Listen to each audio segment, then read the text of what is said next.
we should say that our Chris Moody is breaking this news that Ben Carson is going to go back to Florida, to his home, regardless of how he does tonight here in Iowa. He's going to go there for several days, and then afterwards, he's not going to go to South Carolina. He's not going to go to New Hampshire. He's going to come to Washington, D.C., and he's going to do that because the National Prayer Breakfast is on Thursday, and people who have been following Ben Carson's career know that that's really where he got himself on the political map, attending that prayer breakfast and really giving it to President Obama at the time. And he became kind of a hero among conservatives, among evangelicals.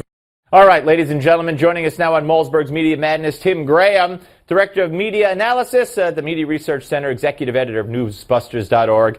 All right, Tim, so this is, this is the story that is dominating, and it was all because of the CNN report and tweet. I want to put up the tweets as well. CNN reporting what you just heard, that Ben Carson, no matter what happens, this was on Monday, night of the Iowa caucuses, right before the caucuses started, he's going home. He's not going to go to South Carolina. He's not going to go to New Hampshire. He's going to Washington, D.C. for the prayer breakfast. Here's a tweet also from Chris Moody. Ben Carson's campaign tells me he plans to stay in the race. No, that's okay. That's the second one. But let's do the next one.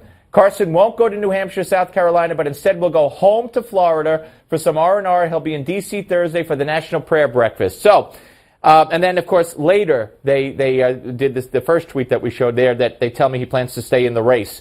So is CNN guilty here, Tim? Did they imply that Carson was out of the race?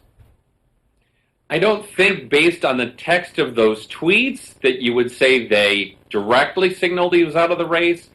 But the way that everybody thinks about politics and the way that everyone expects candidates to behave, when you have just you have a week to make the sale in New Hampshire, that someone would go home for a couple of days, usually is the move you make if you're not sure you're going to stay in.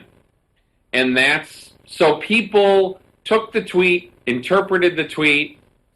If Iowa was an all-day election, this probably wouldn't have been as big a deal. But the idea that somehow you had other campaigns allegedly telling staff or allegedly telling voters that Carson was getting out is both because Iowa's a caucus system and because Ben Carson makes very weird decisions about how to schedule himself. Yeah, I know the first question that would come to my mind if I was told this by the Carson campaign, I would specifically say, does this mean he's out? Does this mean he's reconsidering whether, he's to suspend? And I would include that, I would like to think, in my tweet or in my reporting, as you heard the soundbite that we played when we started. It's a natural question that hangs out there that really wasn't addressed. And then they had this bizarre spin that he was just going back to home to get some clothes. Yeah. Excuse me. I think Dr. Ben Carson's rich enough that if he's missing and wants to buy a suit or a tie, he could go to the mall. Yeah, very, very bizarre. All right, there are a couple of other stories I'd like to squeeze in here.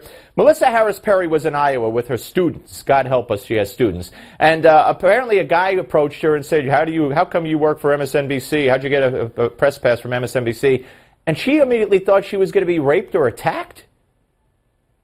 Yeah, I mean, we don't have a camera on this, so we don't know just how creepy this guy was or how scary he was. But we know from watching her show that she makes some rather elaborate mental connections. Oh, yeah. So, for somebody to say, how did you get credentialed to be on MSNBC, which is a question a lot of people asked when they first picked Joe Scarborough. Yeah. Like, why? Decent journalistic question. Why? Obviously, tone matters, and tone especially matters with women. I've learned this in marital experience. So I don't know whether that's what he said, but for her to tell this wild tale about how did he have a knife? Was he going to rape me? It's just a crazy thing, and you would think someone would tell her, "Don't post that on the internet." Right. She's playing the would-be victim, and again, she has free reign to do so because we did not have a camera there. Tim, great to talk to you, sir. We'll see you next week. Appreciate it. Up next, the Malzberg panel. Don't go away.